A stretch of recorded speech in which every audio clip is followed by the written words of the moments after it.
పెద్దలు ఎల్లోపి గారు, మస్తానాచార్య గారికి, తోటి ఎమ్మెల్సీ గారు రమణ గారు, మీడియా మిత్రులకి ముందుగా అందరికీ నమస్కారం. శుభంగా మాట్లాడుకుందాం. యూజువల్గా ఒక పెద్ద శుభకార్యం జరుగుతుంటే ఏదైనా ఒక చిన్న సమిద అందులో లేకపోయేది ఉంటే వెంటనే అక్షంతలు లాంటివి అట్లాంటివి ఇచ్చి మమ్మ అనుకోండి అంటారు. అంటే ఏదో చిన్న ఐటమ్ ఒకటి లేనందుకు మనం శుభం ఆ కార్యాన్ని నిర్వర్తించాలని. సభాపర్వాలు కూడా అట్లాగే, శాసన మండలి కావచ్చు, శాసనసభ కావచ్చు, ఇవన్నిటి కూడా ప్రజలందరూ వెయిట్ చేస్తుంటారు. మేమందరం కూడా వెయిట్ చేస్తుంటాం, ప్రజాప్రతినిధులం అందరం కూడా. ఈ వేదిక ద్వారా కావాల్సినన్ని ప్రభుత్వానికి దృష్టికి తీసుకెళ్ళి, సమస్యలను తీసుకెళ్ళి అందరికీ ఆమోదయోగ్యంగా మరి ఏమన్నా డెసిషన్స్ తీసుకోవచ్చు, ఏదైనా సమస్యలు ఉంటే ప్రజా దృష్టికి రాష్ట్ర దృష్టికి తీసుకురావచ్చు అని అందరం వెయిట్ చేస్తున్న ఒక పెద్ద శుభ సందర్భం. కానీ ఆ సందర్భాన్ని పూర్తిగా మమ్మ అని అనిపించినారు ఇప్పటిదాకా పెద్దలు చెప్పినట్టుగా. ఏదో అట్లా చేయాలి కనుక చేసినాం అంతే తప్పించి దాని మీద కొంచెం చిత్తశుద్ధి కనిపించడం లేదు. నేనైతే అకాడమిక్స్ నుంచి వచ్చాను. నేను బాగా సీరియస్గా ఏ మీటింగ్ అయినా ఏ విషయమైనా కూడా సీరియస్గానే తీసుకుంటాం, ఎక్కువ సీరియస్గా మమ్మ అనే ముచ్చట లేదు. పర్ఫెక్షన్ గురించి 100% పర్ఫెక్ట్ చేస్తేనే అందులోనే బోల్డ్ అని లూప్ హోల్స్ ఉంటాయి, అందులోనే మళ్ళీ ఎన్నో ప్రాబ్లమ్స్ ఉంటాయి. అట్లాంటిది ఊరికే అట్లా అప్పచెప్పినట్టుగా చేసేది ఉంటే ప్రజా సమస్యలు మనం తీర్చలేము, మనం ప్రజలకు న్యాయం చేసినట్టు కాదు. ఇది చాలా కరెక్ట్ అయిన విధానం కాదని నేను మీ ద్వారా తెలియజెప్పుకోవాలనుకుంటున్నాను. ఒకటా రెండా ప్రజా సమస్యలు అంటే ఇప్పటిదాకా చెప్పినట్టుగా రైతు బంధు 6 సార్లు ఇవ్వాల్సింది 3 సార్లు ఇచ్చారు, అంటే మొన్న అన్నారు ఇంకో 6 సార్లు ఇచ్చినట్టు లెక్క వేసుకోండి అంటే అయ్యేది కాదు కదా. రైతులు మనకు ప్రపంచానికి అందరికీ అన్నం పెట్టే రైతు బిడ్డలు. వాళ్ళు వ్యవసాయం చేయకపోతే వాళ్ళకి హాలిడేనే ఉండదు. ఎప్పుడు ఏదో అడ్వర్టైజ్మెంట్లో చూపిస్తుండ్రి. ఫ్లైట్లో పోతుంటే ఆ ప్యాసింజర్కి నాకు ఏదో ఫుడ్ ఏదన్నా ఇయ్యని ఎయిర్ హోస్టెస్ని అడుగుతుంటే హాలిడే అంట. హాలిడే ఏంటి, నేను అసలు ఫ్లైట్లో తిందామని అనుకున్నానంటే రైతు హాలిడే అని. రైతుకి ఎప్పుడు హాలిడే ఉండదు. అలా రైతు హాలిడే లేకుండా పనిచేయాలంటే ముందు మొట్టమొదటి రైతుల సమస్యలు తీర్చాలి, అది ఫస్ట్ ప్రయారిటీ. అట్లాగే చదువు లేకపోతే ఈ ప్రపంచం ఏమీ లేదు.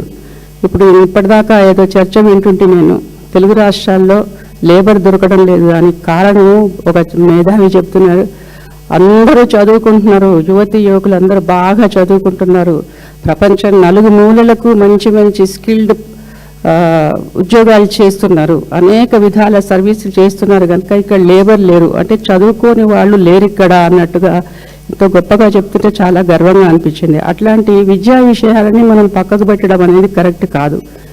లాస్ట్ ఇయర్ నేను విన్నాను, విద్యా కమిషన్ ఒకటి ఏర్పాటు చేస్తున్నట్టు, అందులో సభ్యులు ఎవరో అందరినీ విన్నాను నేను. కానీ డెసిషన్స్ ఏంటో ఇంకా అర్థం కాలేదు.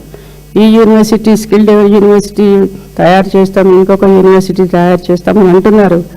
కానీ దాంట్లో చర్చించిన విషయాలు ఏంటి, దాని సిలబస్ విషయాలు ఏంటి, అది ఎప్పటి నుంచి ప్రాక్టీస్లోకి వస్తుంది, దానికి కావాల్సిన ఏమంటారు టీచర్స్ ట్రైనింగ్ ఏంటి, ముందు టీచర్స్ ఫ్యాకల్టీ డెవలప్మెంట్ ప్రోగ్రామ్ అంటూ ముందు ఉంటుంది. మనం ఆ మధ్య ఇంగ్లీషు బీఆర్ఎస్ ప్రభుత్వంలో ఇంగ్లీష్ మీడియం చేయాలి అనుకున్నప్పుడు టీచర్స్కి అందరికీ కూడా ట్రైనింగ్ ఇచ్చాం.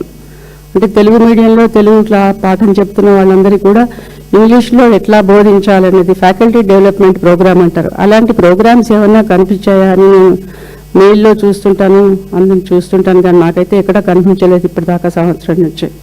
సో స్పెషల్లీ ఈ విద్యా కమిషన్ గురించి చాలా విషయాలు అడగాలని నాకు యాజ్ ఎ టీచర్ నాకు చాలా యాంగ్జైటీ చాలా ఉండింది.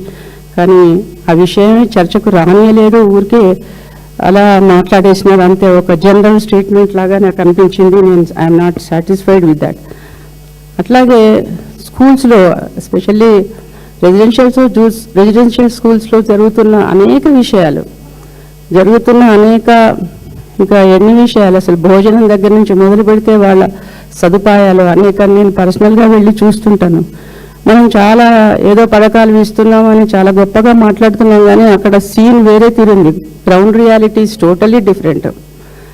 టాయిలెట్స్ లేవు, అసలు ఆడపిల్లలు నా నా ఎరికలోనే నేను చూసిన ఒక అనుభవం మీతో షేర్ చేసుకోవాలని దీని మధ్య నేను 4-5 నెలల కింద చాలా దగ్గర కావాల్సిన వాళ్ళు, చాలా మంచి వాళ్ళు, అసలు అందరూ అందులో ఉన్న వాళ్ళు, ఆ ఫ్యామిలీలో ఉన్న వాళ్ళందరూ అకాడమిషియన్సే. అమ్మాయి మంచినీళ్ళు తాగకుండా కంఠం మీద తెచ్చుకుంది, కిడ్నీస్ పాడై ఆఖరికి చనిపోయింది అమ్మాయి. యంగ్ గర్ల్, డాక్టర్, 24 years అమ్మాయి, MBBS కంప్లీట్ చేసిన అమ్మాయి. ఫైనల్లీ డయాగ్నోజ్ అయింది ఏంటి అంటే నీళ్లు తాగకపోవడం. అంతకుముందే వాళ్ళ చెల్లి చెప్తూనే ఉండింది, ఇంట్లో చెప్తూనే ఉండే మంచినీళ్ళు తాగడం లేదు. అమ్మాయికి ఒక ఫోబియా లాగా ఉంది, నీళ్లు తాగితే నేను మళ్ళీ బాత్రూమ్కి వెళ్ళాల్సి వస్తుంది అని. ఆ భయంతో నీళ్లు తాగలేదు చాలా రోజులు. నీళ్లు అంటే 10 o'clock లోపల ఇంట్లో ఏదైతే మంచినీళ్ళు తాగిపోయిందో అంతే, మళ్ళీ సాయంత్రం ఇంటికి వచ్చినాకని తాగాలి. అట్లా ఆరోగ్యం పాడైపోయిన చెడిపోయిన ఆడపిల్లలు నేను ఎంతోమంది నేను నా కళ్ళతో చూశాను. అది పెద్ద ఇంపార్టెంట్, అంటే ఒక అర్జెంట్ ఉన్న పని, అది చాలా అర్జెంట్ అయిన పని. ఆ చిన్న చిన్న టాయిలెట్స్ లాంటివి మనం ఇవ్వలేకపోతున్నాం. రన్నింగ్ వాటర్ లేదు, డ్రింకింగ్ వాటర్ లేదు, కాంపౌండ్ వాల్స్ లేవు. ఎన్ని స్కూళ్ళు దీనావస్థలో ఉన్నాయి. మా ఊళ్ళో ఉన్న స్కూల్ గురించే, నేను చదువుకున్న స్కూల్ గురించే నేను ప్రభుత్వం దృష్టికి ఒకసారి తీసుకొచ్చాను.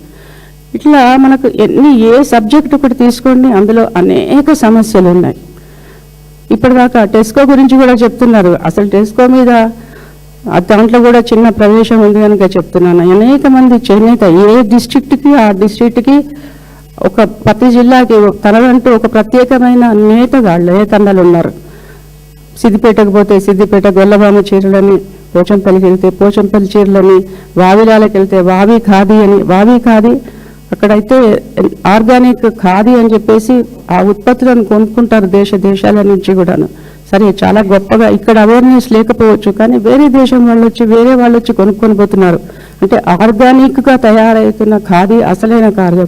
దాదాపు 1200 మంది నేతగాళ్ళ అక్కడ దాని మీద ఆధారపడి బతుకుతున్నారు. 1200 ఫ్యామిలీస్ అంటే వాళ్ళ ఫ్యామిలీస్ అంటే ఇంట్లో స్పిన్నింగ్ చేసే వాళ్ళని కావచ్చు, ఇంకా రంగులద్దే వాళ్ళు కావచ్చు, అక్కడ దరి కూడా నేస్తారు, అంటే కార్పెట్స్ కూడా నేస్తారు.